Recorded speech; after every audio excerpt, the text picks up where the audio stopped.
Hello बच्चा party, welcome to Param ma'am channel. आज हम अल्टरनेटिंग करंट का टॉपिक नंबर 3 करेंगे। टॉपिक है root mean square value of alternating current. इसे प्रीवियस वीडियो के अंदर हमने मीन वैल्यू निकाली अल्टरनेटिंग करंट के लिए और अल्टरनेटिंग ईएमएफ के लिए। अब हम निकालेंगे रूट मीन स्क्वायर वैल्यू। तो शुरू करते हैं। रूट मीन स्क्वायर को हम आर एम एस से रिप्रेजेंट करते हैं। रूट मीन स्क्वायर को ही हम इफ़ेक्टिव वैल्यू या फिर वर्चुअल वैल्यू भी बोलते हैं। तो इसको रिप्रेजेंट किया जाता है आर एम एस से या फिर आर इफ़ेक्टिव से या फिर हम लेते हैं वर्चुअल से वी से। ठीक है। तो अल्टरनेटिंग करंट को जनरली जो इसकी इक्वेशन होती है उसको हम इस तरीके से लिखते हैं I equals to I naught sine omega T. अब देखो यहाँ पे आई करंट फ्लो कर रहा है थ्रू द रेजिस्टेंस। जब यहाँ पे आई करंट फ्लो करेगा तो जो रेजिस्टेंस है वो small amount of heat produce करेगा ड्यूरिंग द स्मॉल टाइम। तो हीट को हम इस तरीके से लिखेंगे D H equals to I square R D T. अब ये वैल्यू कहाँ से आई? हमने एक पढ़ा था heating effect of current H equals to I square R T. वही फॉर्मूला हम यहाँ पे यूज़ कर रहे हैं। अब रूट मीन स्क्वायर वैल्यू निकाल रहे हैं तो रूट मीन के अंदर हम क्या करेंगे? कंप्लीट साइकिल करेंगे। मीन में हमने हाफ साइकिल ली थी क्योंकि अगर कंप्लीट लेंगे तो वो ज़ीरो हो जाएगा। रूट मीन में अगर हम कंप्लीट ले रहे हैं, एक पॉजिटिव है और एक नेगेटिव है और उसका स्क्वायर करके मीन निकालेंगे तो वो क्या हो जाएगा? प्लस में। तो यहाँ पे चलेगा कंप्लीट साइकिल पे। जीरो से टी लेंगे, कंप्लीट साइकिल आ जाएगा। तो इसको डी एच को जब इंटीग्रेट करेंगे एच आएगा। यहाँ पे हम लेंगे जीरो से T I square R D T. I की वैल्यू हमारे पास है, इस वैल्यू को हम क्या करेंगे? यहाँ पे पुट कर लेंगे। तो हमारे पास टर्म आ जाएगी जीरो से टी आई नॉट साइन ओमेगा टी, इसका स्क्वायर है are D T. Next step में हम क्या करेंगे? स्क्वायर को सॉल्व करेंगे। आप इसको डायरेक्ट भी लिख सकते हो। तो यहाँ आ जाएगा I naught square sine square omega T R D T. ये टर्म फॉर्म हो जाएगी हमारे पास। नेक्स्ट स्टेप में हम क्या करेंगे? आई नॉट स्क्वायर और आर ये कांस्टेंट है तो इसको हम बाहर निकाल लेंगे। तो यहाँ पे टर्म हमारे पास आ जाएगी जीरो से T sign square omega T D T. अब साइन स्क्वायर थीटा किसके इक्वल होता है? फॉर्मूला होता है ये ट्रिग्नोमेट्री का। देखो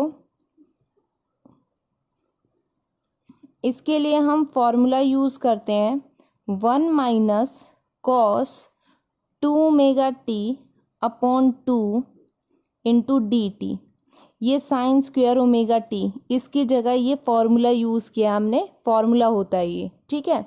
नेक्स्ट स्टेप में हम क्या करेंगे? यहाँ पे देखो H equals to I naught square R को एज इट इज़ लिखा जीरो से टी। अब टू को हम बाहर निकाल लेते हैं, दोनों के नीचे है तो ये बाहर आ जाएगा। अब डी टी को वन से मल्टीप्लाई कराएंगे तो यहाँ पे आ जाएगा डी टी माइनस, फिर उसके बाद आ जाएगा cos two omega T D T. ये टर्म चलेगी, दोनों पे इंटीग्रेशन चलेगा यहाँ पे। ठीक है। पहले हम सॉल्व कर लेते हैं फर्स्ट टर्म को। तो H equals to I naught square R upon two, first term D T का इंटीग्रेशन करेंगे, क्या आ जाएगा? T upper limit minus lower limit, ऐसे अप्लाई करेंगे। Cos two omega T D T, इसको सॉल्व करेंगे तो यहाँ आ जाएगा sine two omega T upon two omega. नीचे टू मेगा कैसे है? टी के साथ फंक्शन है, सब फंक्शन टू मेगा, वही फंक्शन नीचे लिखा जाता है। एंड यहाँ पे भी लिमिट चलेगी जीरो से टी। ठीक है। H equals to I naught square R upon two, upper limit क्या आ जाएगी? टी, लोअर लिमिट क्या बनेगी? जीरो। ये टर्म आ गई। देन यहाँ पे हम टी की जगह रखेंगे sign to omega T upon two mega minus sine zero, ये टर्म आ जाएगी। अब देखो साइन जीरो किसके इक्वल होता है? जीरो के इक्वल।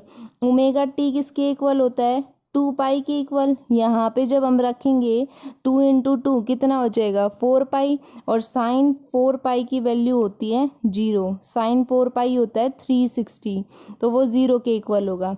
ये टर्म भी क्या है 0, तो ये कंप्लीट क्या बन गया 0 बन गया। यहाँ पे आपके पास क्या बचेगा h equals to I naught square r upon 2t। दोबारा देखो इस स्टेप को, यहाँ पे ये 0 है ही, ठीक है। ओमेगा टी, यहाँ पे ओमेगा टी किसके इक्वल होता है 2 पाई के इक्वल। 2 इंटू 2 क्या हो जाएगा 4 पाई, और साइन 360 क्या होता है 0, तो ये पूरी टर्म क्या हो गई 0।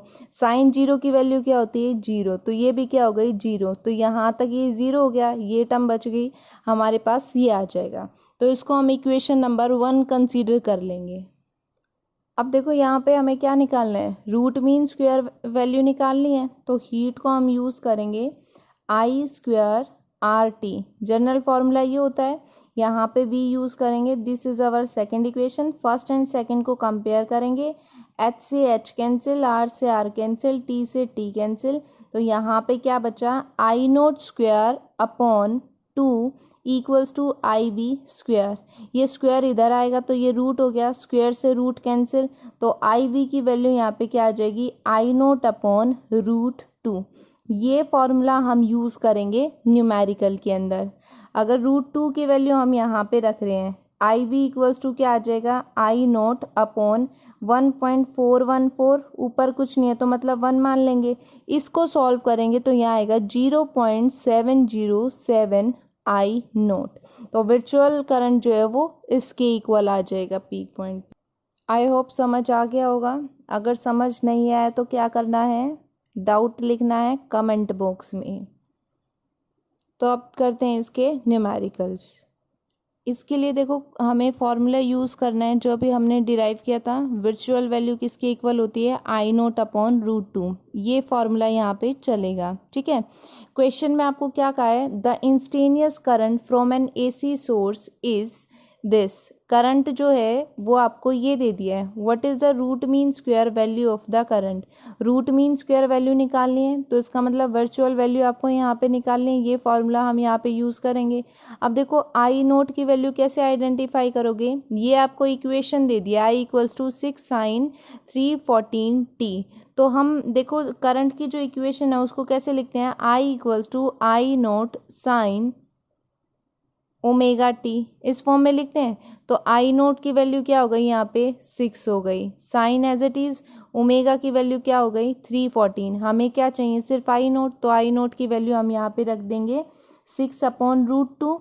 रूट 2 को हम सॉल्व कर लेंगे, इसको रैशनलाइज कर दो, रूट 2 से मल्टीप्लाई और रूट 2 से डिवाइड।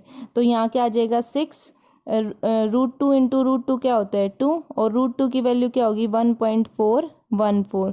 इसको सॉल्व कर लो, 2 3 ज़ा 6 और 3 की इससे मल्टीप्लाई करेंगे तो यहाँ आ जाएगा 4.242। क्या निकाला है करंट, करंट की यूनिट होती है एम्पियर। नेक्स्ट क्वेश्चन आपको दिया हुआ है, a 100 ohm iron is connected to 220 volt. एक 100 ओम की आयरन दी हुई है जिसको 220 वोल्ट के साथ कनेक्ट कर दिया है, और जिसकी फ्रीक्वेंसी जो है वो कितनी दी हुई है 50 दी हुई है। What is the root mean square current. तो यहाँ पे हमें करंट बताना है। अब देखो करंट के लिए हम ये फॉर्मूला यूज़ करते हैं, यहाँ पे ऐसा कुछ नहीं है। आर की वैल्यू आपको दे रखी है 100 ओम है, वी की वैल्यू यहाँ पे ये कनेक्टेड है एसी सोर्स है तो ई वी हो गया, ये 220 वोल्ट हो गया, फ्रीक्वेंसी गिवन है 50 यहाँ पे, ठीक है, साइकिल वोल्ट, तो 50 हर्ट्ज हो जाएगा। ये हम यूज़ करेंगे। करंट निकालना है। अब करंट के लिए ये फॉर्मूला हम कैसे अप्लाई करें, जनरल फार्मूला करंट का क्या होता है, according to Ohm's law V equals to I R. I की वैल्यू क्या होगी V अपॉन आर, तो ये फॉर्मूला हम अप्लाई कर देंगे। यहाँ पे V जो है EMF, इसको वर्चुअल फॉर्म में लिखेंगे, अपॉन आर। EV की वैल्यू कितनी है 220, आर की वैल्यू कितनी है 100। इसको सॉल्व कर लेंगे तो आंसर आ जाएगा 2.2 एम्पियर। तो इस तरीके से भी आपका क्वेश्चन हो सकता है। Got it? Thank you for watching my video. Hit the bell icon to get the latest notification of my videos. If you like my video, please like, subscribe, share. Thank you.